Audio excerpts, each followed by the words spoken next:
Herbert West, Reanimador, por H. P. Lovecraft. 2. El demonio de la peste. Jamás olvidaré aquel espantoso verano, hace 16 años, en que, como un demonio maligno de las moradas de Eblis, se propagó el tifus solapadamente por toda Arkham.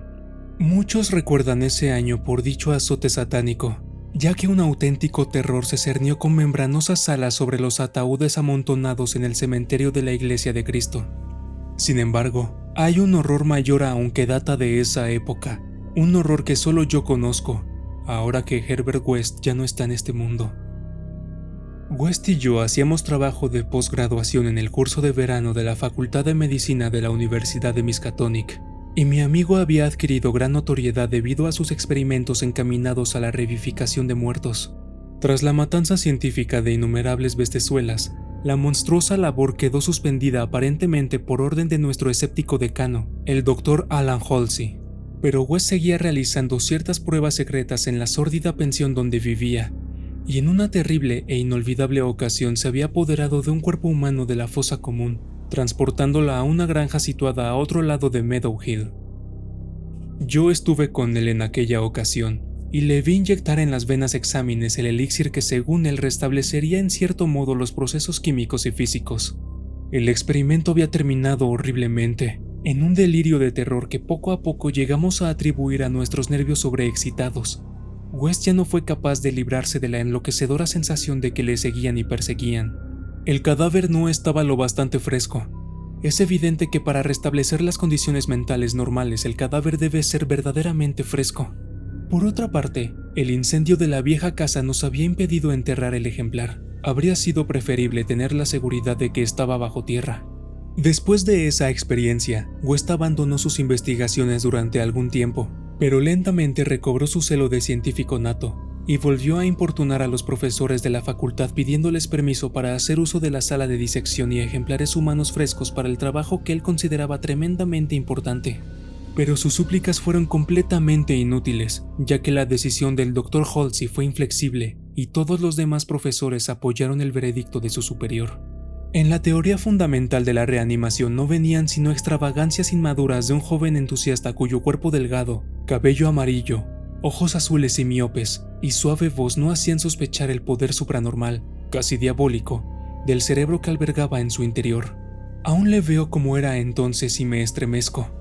Su cara se volvió más severa, aunque no más vieja, y ahora Sefton carga con la desgracia, y West ha desaparecido. West chocó desagradablemente con el Dr. Halsey casi al final de nuestro último año de carrera, en una disputa que le reportó menos prestigio a él que al bondadoso decano en lo que a cortesía se refiere. Afirmaba que este hombre se mostraba innecesariamente e irracionalmente grande, una obra que deseaba comenzar mientras tenía la oportunidad de disponer de las excepcionales instalaciones de la facultad. El que los profesores, apegados a la tradición, ignorasen los singulares resultados tenidos en animales y persistiesen en negar la posibilidad de reanimación era indeciblemente indignante y casi incomprensibles para un joven del temperamento lógico de West. Solo una mayor madurez podía ayudarle a entender las limitaciones mentales crónicas del tipo doctor-profesor, producto de generaciones de puritanos mediocres, bondadosos, conscientes, afables y corteses, a veces, pero siempre rígidos, intolerantes, esclavos de las costumbres y carentes de perspectivas. El tiempo es más caritativo con estas personas incompletas, aunque de alma grande, cuyo defecto fundamental, en realidad, es la timidez, y las cuales reciben finalmente el castigo de la irrisión general por sus pecados intelectuales, su toleísmo, su calvinismo, su antidarwinismo, su antinichelismo, y por toda clase de sabatarianismo y leyes suntuarias que practican. West, joven a pesar de sus maravillosos conocimientos científicos, tenía escasa paciencia con el buen Dr. Halsey y sus eruditos colegas, y alimentaba un rencor cada vez más grande, acompañado de un deseo de demostrar la veracidad de sus teorías a estas obtusas dignidades de alguna forma impresionante y dramática. Y como la mayoría de los jóvenes, se entregaban a complacidos sueños de venganza, de triunfo y de magnánima indulgencia final. Y entonces había surgido el azote sarcástico y letal de las cavernas pesadillescas del Tártaro. West y yo nos habíamos graduado cuando empezó, aunque seguíamos en la facultad, realizando un trabajo adicional del curso de verano, de forma que aún estábamos en Arkham cuando se desató con furia demoníaca en toda la ciudad. Aunque todavía no estábamos autorizados para ejercer, teníamos nuestro título y nos vimos frenéticamente requeridos a incorporarnos al servicio público al aumentar el número de los afectados. La situación se hizo casi incontrolable y las defunciones se producían con demasiada frecuencia para que las empresas funerarias de la localidad pudieran ocuparse satisfactoriamente de ellas. Los entierros se efectuaban en rápida sucesión, sin preparación alguna, y hasta el cementerio de la Iglesia de Cristo estaba atestado de ataúdes de muertos sin embalsamar. Esta circunstancia no dejó de tener su efecto en West, que a menudo pensaba en la ironía de la situación. Tantísimos ejemplares frescos, y sin embargo, ninguno servía para sus investigaciones. Estábamos tremendamente abrumados de trabajo, y una terrible tensión mental y nerviosa sumía a mi amigo en morbosas reflexiones. Pero los afables enemigos de West no estaban enfrascados en agobiantes deberes. La facultad había sido cerrada, y todos los doctores adscritos a ella colaboraban en la lucha contra la epidemia de tifus. El doctor Halsey, sobre todo, se distinguía por su abnegación, dedicando toda su enorme capacidad, con sincera energía, a los casos que muchos otros evitaban por el riesgo que representaban o por juzgarlos desesperados.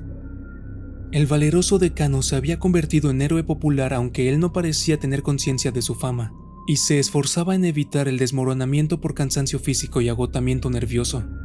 West no podía por menos de admirar la fortaleza de su enemigo, pero precisamente por esto estaba más decidido aún a mostrarle la verdad de sus asombrosas teorías. Una noche, aprovechando la desorganización que reinaba en el trabajo de la facultad y las normas sanitarias municipales, se las arregló para introducir camufladamente el cuerpo de un recién fallecido en la sala de disección, y le inyectó en mi presencia una nueva variante de su solución. El cadáver abrió efectivamente los ojos, aunque se limitó a fijarlos en el techo con expresión de paralizado horror, antes de caer en una inercia de la que nada fue capaz de sacarle. West dijo que no era suficientemente fresco. El aire caliente de verano no beneficia a los cadáveres.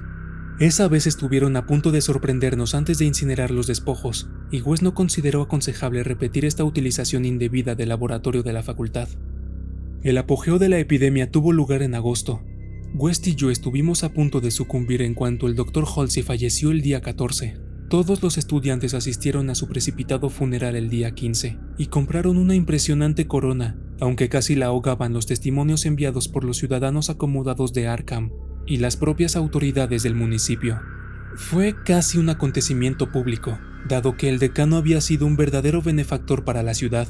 Después del sepelio nos quedamos bastante deprimidos y pasamos la tarde en el bar de la Commercial House, donde West, aunque afectado por la muerte de su principal adversario, nos hizo estremecer a todos hablándonos de sus notables teorías. Al oscurecerse, la mayoría de los estudiantes regresaron a sus casas o se incorporaron a sus diversas publicaciones, pero West me convenció para que le ayudase a sacar partida de la noche. La patrona de West nos vio entrar en la habitación alrededor de las 2 de la madrugada, acompañados de un tercer hombre, y le contó a su marido que se notaba que habíamos cenado y bebido demasiado bien. Aparentemente, la avinagrada patrona tenía razón, pues hacia las 3, la casa entera se despertó con los gritos procedentes de la habitación de West, cuya puerta tuvieron que echar abajo para encontrarnos a los dos inconscientes, tendidos en la alfombra manchada de sangre, golpeados, arañados y magullados, con trozos de frascos e instrumentos esparcidos a nuestro alrededor. Solo la ventana abierta revelaba que había sido de nuestro asaltante, y muchos se preguntaron qué le habría ocurrido después del tremendo salto que tuvo que dar desde el segundo piso al césped. Encontraron ciertas ropas extrañas en la habitación, pero cuando West volvió en sí, explicó que no pertenecían al desconocido, sino que eran muestras recogidas para su análisis bacteriológico, lo cual formaba parte de sus investigaciones sobre la transmisión de enfermedades infecciosas. Ordenó que las quemasen inmediatamente en la amplia chimenea. Ante la policía, declaramos ignorar por completo la identidad del hombre que había estado con nosotros. West explicó con nerviosismo que se trataba de un extranjero afable al que habíamos conocido en un bar de la ciudad que no recordábamos. Habíamos pasado un rato algo alegres, y West y yo no queríamos que detuviesen a nuestro belicoso compañero. Esa misma noche, presenciamos el comienzo del segundo horror de Arkham. Horror que, para mí, iba a eclipsar a la misma epidemia.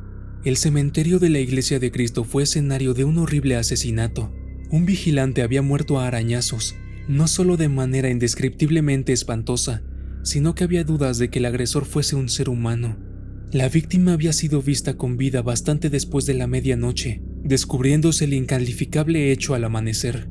Se interrogó al director de un circo instalado en el vecino pueblo de Bolton, pero este juró que ninguno de sus animales se había escapado de su jaula. Quienes encontraron el cadáver observaron un rastro de sangre que conducía a la tumba reciente, en cuyo cemento había un pequeño charco rojo, justo delante de la entrada. Otro rastro más pequeño se alejaba en dirección al bosque, pero se perdía enseguida. A la noche siguiente, los demonios danzaron sobre los tejados de Arkham y una desenfrenada locura huyó en el viento. Por la enfebrecida ciudad anduvo suelta una maldición, de la que unos dijeron que era más grande que la peste y otros murmuraron que era el espíritu encarnado del mismo mal. Un ser abominable penetró en 8 casas sembrando la muerte roja a su paso, dejando atrás el mudo y sádico monstruo un total de 17 cadáveres y huyendo después. Algunas personas que llegaron a verle en la oscuridad dijeron que era blanco y como un mono malformado o monstruo antropomorfo. No había dejado entero a nadie de cuantos había atacado, ya que a veces había sentido hambre. El número de víctimas ascendía a 14, a las otras 3 las había encontrado ya muertas al interrumpir en sus casas, víctimas de la enfermedad. La tercera noche, los frenéticos grupos dirigidos por la policía lograron capturarle en una casa de Crane Street, cerca del campus universitario. Habían organizado la batida con toda minuciosidad, manteniéndose en contacto mediante puestos voluntarios de teléfono, y cuando alguien del distrito de la universidad informó que había oído arañar en una ventana cerrada, desplegaron inmediatamente la red. Debido a las precauciones y a la alarma general, no hubo más que otras 2 víctimas, y la captura se efectuó sin más accidentes. La criatura fue detenida finalmente por una bala, aunque no acabó con su vida, y fue trasladada al hospital local, en medio del furor y la abominación generales, porque aquel ser había sido humano. Esto quedó claro, a pesar de sus ojos repugnantes, su mutismo simiesco y su salvajismo demoníaco. Le vendaron la herida y trasladaron al manicomio de Sefton, donde estuvo golpeándose la cabeza contra las paredes de una celda acolchada durante 16 años, hasta un reciente accidente, a causa del cual escapó en circunstancias de las cuales a nadie le gusta hablar. Lo que más repugnó a quienes lo atraparon en Arkham fue que, al limpiarle la cara a la monstruosa criatura, observaron en ella una semejanza increíble y burlesca con un mártir sabio y abnegado al que habían enterrado hacía 3 días, el difunto Dr. Alan Halsey, benefactor público y decano de la Facultad de Medicina de la Universidad de Miskatonic. Para el desaparecido Herbert West y para mí, la repugnancia y el horror fueron indecibles. Aún me estremezco, esta noche, mientras pienso en todo ello, y tiemblo más aún de lo que temblé aquella mañana en que West murmuró entre sus vendajes: «¡Maldita sea! ¿No estaba bastante fresco?».